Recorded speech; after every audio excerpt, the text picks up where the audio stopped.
विद्यार्थी मित्रों, standard 4 subject Hindi, जिसमें आपने गवर्नमेंट टेक्स्ट बुक में लास्ट टाइम देखा था पुनरावर्तन 1। पुनरावर्तन 1 आपने अपनी नोटबुक में, टेक्स्ट बुक में और वर्कबुक में लिख लिया होगा। आज हम सीखने वाले हैं पोएम नंबर 5, जिसका नाम है धमक धमक आता हाथी। ये एक पोएम है जो कि हाथी के बारे में है और उनके कवि है प्रयाग शुक्ल। कवि का नाम यहाँ पे दिया गया है, क्या नाम है? प्रयाग शुक्ल। और इनके बारे में यहाँ पे बात की गई है, यानी कि कवि जो कवि है उसका परिचय दिया गया है। प्रस्तुत कविता प्रसिद्ध रचनाकार श्री प्रयाग शुक्ल द्वारा रचित गई है। आपका जन्म इसी सन 1940 में कोलकाता में हुआ था। आपका जन्म का मतलब ये जो कवि है प्रयाग शुक्ल जी, उनका जन्म हुआ था कोलकाता में। साहित्य की विविध विद्याओं पर सशक्त रूप से लेखनी चलाई है। बच्चों के लिए आपने बहुत उल्लेखनीय रचनाएं लिखी है। ये भी एक बच्चों के लिए ही है, जिसके ये जो पोएम है वो आप रीड करोगे तो आपको बहुत मज़ा आने वाला है। तो ये जो कविता है वो बच्चों के लिए है। आपके 9 काव्य संग्रह, 5 लघु कथा संग्रह, 3 उपन्यास, एक कला पुस्तक सत्यजीत रे पर एक पुस्तक प्रकाशित है। इसके अतिरिक्त पत्रिका का भी संपादन किया गया है। यानी कि ये तो हुई कवि का परिचय। अब हम पोएम में ध्यान देते हैं। सबसे पहले तो हम रीड करते हैं, आप भी उसमें ध्यान दीजिएगा। धमक धमक आता हाथी, धमक धमक जाता हाथी। यहाँ पे आपको हाथी का पिक्चर दिया गया है। ये जो हाथी है वो कैसे आता है उसके बारे में यहाँ पे बात की गई है। अपनी सूंड उठाता हाथी, अपनी सूंड गिराता हाथी, अपनी सूंड हिलाता हाथी, अपनी सूंड घुमाता हाथी। धमक धमक आता हाथी, धमक धमक जाता हाथी। नेक्स्ट पेज पे देखते हैं। जब पानी में जाता हाथी, भर भर सूंड नहाता हाथी, कितने केले खाता हाथी, यह तो नहीं बताता हाथी। धमक धमक आता हाथी, धमक धमक जाता हाथी। ये पठन हो गया। अब हम समझते हैं कि हाथी है वो किस तरह से आता है। धमक धमक, उसकी चलने की जो आवाज़ है वो धमक धमक होती है, और वो जैसे आता है उसी तरह से वे जाता भी है। किस तरह से आता जाता है? धमक धमक। अपनी सूंड उठाता हाथी, अपनी सूंड गिराता हाथी। देखिए यहाँ पे आप पिक्चर में देख सकते हैं, वो अपनी सूंड उठा रहा है, बाद में वो अपनी सूंड इस तरह से गिराता है। अपनी सूंड हिलाता हाथी, अपनी सूंड घुमाता हाथी। वो अपनी सूंड से खेल कर आए, कभी वो उठाता है, कभी वो उसको गिराता है और कभी वो उसको हिलाने भी लगता है।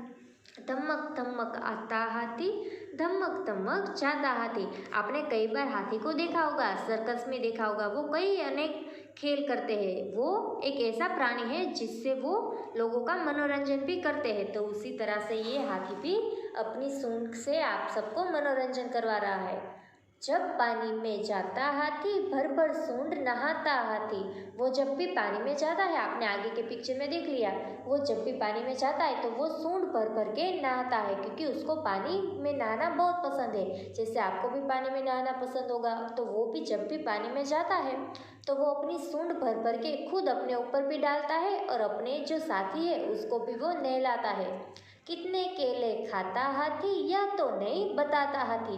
अब आपको पता होगा कि जो हाथी है और बंदर दोनों को केले बहुत पसंद होते हैं। तो ये जो हाथी है वो तो कितने केले खाता है वो भी नहीं बताता है। वो अपनी सूंड भर भर के जितने भी केले उसके पास आए वो इतने खा लेता है। आप यहाँ पे पिक्चर में देख सकते हैं कि उसके पास जो केले की लूम है वो पूरी की पूरी वो खाया जा रहा है। कितने केले खाता हाथी, यह तो नहीं बताता हाथी। अगर कोई उससे पूछे तो वो ये नहीं बताता कि वो कितने केले खाता है। वो बहुत सारे केले खा जाता है क्योंकि उसको केले खाना पसंद है। धमक धमक आता हाथी, धमक धमक जाता हाथी। हाथी धमक धमक आता है और धमक धमक जाता है। तो ये हमने पोएम नंबर 5 सीखी, धमक धमक आता हाथी। आपको ये समझ में आ गई होगी। आपको ये पोएम है वो लर्न करनी है और आपको क्या करना है, अपनी नोटबुक में ये पोएम नंबर 5 धमक धमक आता हाथी इस तरह से हेडिंग लगाना है। और ये जो पूरी पोएम है वो आपको अपनी नोटबुक में भी लिखनी है और साथ साथ शब्दार्थ भी लिखने हैं। शब्दार्थ में क्या है? धमक यानी कि जोश या तो तेज, वो तेज से चलता है, तेजी से चल के आ रहा है। पानी, तो उसका समानार्थी शब्द बनेगा जल, नीर या तो सलील। हाथी यानी कि गज। अब यहाँ पे अभ्यास के कुछ क्वेश्चन दिए हैं। कविता का अभिनय के साथ गान कीजिए, वो आपको अपने मित्रों के साथ करना है। क्वेश्चन नंबर 2, सूचना के अनुसार अभिनय कीजिए। अगर आपको बताया जाए कि आपको एक्टिंग करनी है तो आप वो कर सकते हैं इजीली। देखिए आपको यहाँ पे बताया गया है कि आपको रोना है, तो आपको सचमुच के नहीं रोना है, लेकिन आपको झूठमूठ जिस तरह से एक्टिंग कर रहा है, अभिनय कर रहा है, उस तरह से रोना है। आप ये जो क्वेश्चन नंबर 2 है और 1 वो दोनों अपने मित्रों के साथ जरूर कीजिएगा। रोना, हंसना, पटाखे छोड़ना, कपड़े धोना, इसकी आपको एक्टिंग करनी है। क्वेश्चन नंबर 3 का अ है, पढ़िए और समझिए, जो कि आपको सिर्फ रीड करना सीखना है। उठाना, आना, छोटा, ऊंचा, पकड़ना, गिराना, जाना, बड़ा, नीचा और छोड़ना। तो ये आपको ये शब्द है वो रीड करना सीखना है। अब उसका ब है, क्वेश्चन नंबर 3 का ब, ऊपर दिए गए विलोम शब्द पर आधारित वाक्य बनाइए। जैसे कि ये जो क्वेश्चन है वो हम वर्कबुक में करने ही वाले हैं, इसलिए हम यहाँ पे उसको ओमिट करते हैं। क्वेश्चन नंबर 4, चित्र के आधार पर कहानी कहिए। ये एक जंगल की कहानी है। जंगल में सारे पशु पंखियों एक साथ रहते थे।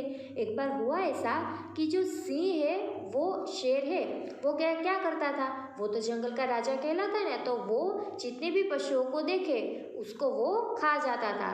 तो सबने एक बार सबको सभा भर के बुलाया और शेर को समझाया कि आप हर रोज सिर्फ एक ही प्राणी का शिकार कीजिए। आप सबको जो खा जाते हैं उससे ये जो सारे प्राणी थे उसकी संख्या कम होने लगती थी। इसलिए सबने उस शेर को समझाया कि आपको शिकार करने के लिए आने की ज़रूरत नहीं है, आप अपनी गुफा में बैठे रहिए और वहाँ पे हर रोज़ एक एक प्राणी आपके गुफा में आएगा और आप इसको खा जाइए, लेकिन दूसरे किसी भी प्राणी को आपको मारना नहीं है।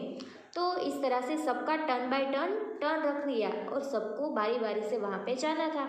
और अब बारी आई खरगोश की। तो खरगोश था, वो सोचने लगा कि मैं क्यों उसका शिकार बनने के लिए जाऊँ। तो फिर भी वो सबसे पहले तो जाता है तो लेट पहुँचता है, वो बड़ी देर तक उसको राह दिखाता है और बाद में वो पहुँचता है। तो जब भी वहाँ पर पहुँचता है तो वो एक प्लान बना के जाता है, वो अपनी एक युक्ति अपनी सोच के ही रखता है। वहाँ पे जाता है तो शेर तो बहुत गुस्सा होके अपनी गुफा के आसपास घूम रहा था, लाल घूम होके। तो शेर ने पूछा कि तू लेट क्यों आया, तू इतनी देर तक मुझे इंतज़ार क्यों करवाया, मैं कब का भूखा हूँ, अब तू इस तरह से लेट आएगा तो मैं सारे जंगल में सभी प्राणियों को मार डालूंगा। तभी खरगोश बताता है, वो युक्ति है इसलिए वो इस तरह से झूठ बोल के बताता है कि मैं तो यहाँ पे आ ही रहा था, लेकिन मुझे रास्ते में एक और शेर मिल गया। तो उसने मुझे कहा कि आप जो है वो जंगल के राजा नहीं है, लेकिन वो जंगल का राजा है। इसलिए शेर तो बहुत गुस्सा हो गया क्योंकि वो जंगल का राजा था। तो उसने ये सुना कि दूसरा कोई शेर इस जंगल में राजा बनने के लिए आए, तो वो तो गुस्से से लाल पीले हो गए और उसने कहा खरगोश को कि चल मुझे वो राजा दिखा। तो बाद में खरगोश है वो क्या करता है, वो एक कुएं के पास जाता है। कुएं में जो पानी होता है, पानी में उसको देखने के लिए कहता है कि आप यहाँ पे देखिए। तो अब ये जो शेर था उसको ये पता नहीं था कि पानी में उसका ही खुद का जो प्रतिबिंब है वही दिखेगा। जैसे आप आईने में देखते हैं कि नहीं, दर्पण में, तो आपका ही फेस दिखेगा, उसी तरह से पानी में भी आपका ही खुद का ही फेस दिखेगा, जो कि शेर को नहीं पता था। तो उसने सोचा कि ये जो शेर है पानी के अंदर, वो नया शेर है, वो जंगल का राजा बन जाएगा, इसलिए वो उससे गुस्सा करके गर्जना करता है उसके सामने। तो उसका जो आवाज़ होती है वो फिर से उसको ही सुनाई दे रही। तो उसको लगा कि वो मुझे युद्ध करने के लिए बुला रहा है। तो बाद में वो क्या करता है, गुस्से में उसको कुछ याद नहीं रहता है और वो कुएं में जंप लगा देता है और वो पानी में डूब के मर जाता है। और ये जो जंगल की समस्या थी, जो शेर सारे लोगों को खा जाता था, वो भी दूर हो गई। इससे हमें मोरल ये मिलता है कि आप अगर मुसीबत के समय अपनी बुद्धि का इस्तेमाल करें तो आप कोई भी मुसीबत से बच सकते हैं और उसका हल निकाल सकते हैं। ये कहानी है वो आपको अपने मित्रों को कहनी है। अब है स्वाध्याय क्वेश्चन नंबर 1, प्रश्न के उत्तर दीजिए। ये क्वेश्चन नंबर 1 है वो आपको नोटबुक में लिखनी है। क्वेश्चन नंबर 2, चित्र में हाथी के कुछ अंग नहीं है, उन्हें पूर्ण कीजिए एवं चित्र में रंग भरिए। यहाँ पे आपको हाथी का यानी कि एलिफेंट का पिक्चर दिया गया है, जो कि आपको इनकम्प्लीट दिया है, जो आपको कंप्लीट करना है और उसमें कलर भी करना है। मैंने ये जो कुछ अंग नहीं है वो मैंने कंप्लीट करके तो दिया है, लेकिन कलर मैंने नहीं किए हैं, जो कि आपको कलर भी करने हैं। ये आपको होमवर्क में मिलता है और ये जो नोटबुक में आपको लिखना है वो भी आपको लिख के कंप्लीट करना है।